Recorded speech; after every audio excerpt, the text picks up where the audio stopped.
नमस्कार बंधुरा सबाइके स्वागत जानाई ओवी आर्ट्स एंड क्राफ्टेर एक नतून भिडियोते। तो आशा करछि এই ভিডিওটা তোমাদের ভালো লাগবে। তো আজকে আমি তোমরা ছবি আঁকার কায়দা দেখেই বুঝতে পারছো আমি এখানে কি আঁকতে চলেছি। তো এই ছবিটা আমি আমার মন থেকে আঁকতে শুরু করেছি। তো এটা আমি একটা গণেশ ভগবান বা গণেশ ঠাকুরের একটা ছবি আঁকার চেষ্টা করছি। আমি আমার পুরো চেষ্টা করেছি যতটা এটা ভালো আঁকা যায়। তো আশা করছি এই ভিডিওটা তোমাদের ভালো লাগবে। যদি তোমাদের এটা ভালো লাগে এবং এই টাইপের আরো ভিডিও তোমরা দেখতে চাও তাহলে আমাদের চ্যানেলের সাথে থেকো। আমরা নতুন নতুন এই টাইপের বিভিন্ন ভিডিও আনতে থাকব। তো দেখো আমি ধীরে ধীরে গণেশ ঠাকুরের পুরো বডি যে অংশটা সেটা আঁকার চেষ্টা করলাম। এর মধ্যে কিছু ভুল ত্রুটি থাকতে পারে, আমি পুরোটাই আমার মন থেকে এটা আঁকছি। তো যদি কোনো ভুল ত্রুটি হয় সেটাকে মার্জনা করবেন। আর আমি চেষ্টা করেছি যতটা সুন্দরভাবে গণেশ ঠাকুরকে আঁকা যায়।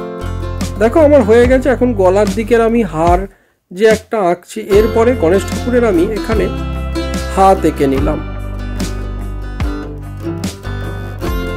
এবং এই পাশ দিয়েও গণেশ ঠাকুরের আর একটা হাত আমি এঁকে নিলাম। এবার আমার মোটামুটি আঁকা হয়ে গেছে। এবার ধীরে ধীরে এটাকে রং করা শুরু করব। এবার আমি কি করলাম, একটা হালকা হলুদ রং নিয়ে রং করা শুরু করলাম। আমার যে যে জায়গায় মনে হয়েছে হলুদ রং লাগবে পুরোর বেসটাকেই আমি হলুদ দিয়ে স্টার্ট করলাম।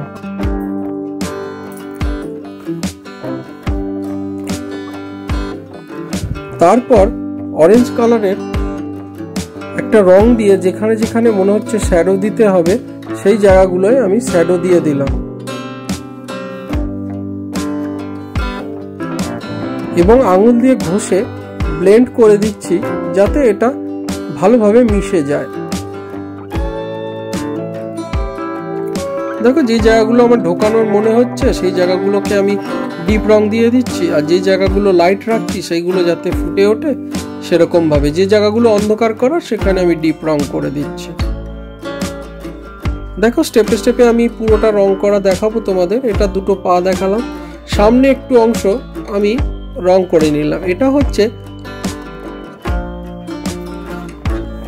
গণেশ ঠাকুরের যে খাবার থালা সেই টাইপের কিছু একটা আঁকলাম। প্রথমে আমি আঁকতে পারিনি, সেইটা আমি পরে এঁকে নিচ্ছি এইভাবে। এটা আমার আঁকা হয়ে গেল। এরপরে কি করব, লাল রং দিয়ে যে ঠাকুরের মুকুটটা সেটাকে রং করা শুরু করব। ওপরের দিকটাও আবার রং করে নিলাম এবং মুকুটটাকে চারিদিকে ঘষে দিলাম এবং যে ধুতি পরেছে তার পার্টটাকে আমি লাল রং দিয়ে ভালো করে সুন্দর করে গুছিয়ে দিলাম। তার উপর কমলা দিয়ে সেটাকে ব্লেন্ড করে দিলাম। এরপর ধুতিটাকে আমি আকাশি রং দিয়ে করছি, চারিদিকে আকাশি দিয়ে, আর কিছু অংশ সাদা ছাড়ছি সেটাকে ব্লেন্ড করে আমি ম্যাচিং করে দেব। আমি এখানে হাত দিয়েই ব্লেন্ড করে দিচ্ছি, তোমরা সেখানে কাগজও ইউজ করতে পারো, তাহলে ছবিটা আরো সুন্দর হবে। আমি আরেকটা পা এঁকে নিলাম এবং লাল এবং কমলা রং দিয়ে সেটাকে ম্যানেজ করে দিলাম, মানে মিলিয়ে দিলাম। এরপরে গণেশ ঠাকুরের বাহন তার পাশে এঁকে দিলাম আমি ইঁদুর। আমিও এটা পরে আঁকলাম। এরপরে এটাকে কমলা লাল রং দিয়ে ম্যাচিং করে দিলাম ইয়েলো রং দিয়ে। তো আশা করছি এই ভিডিও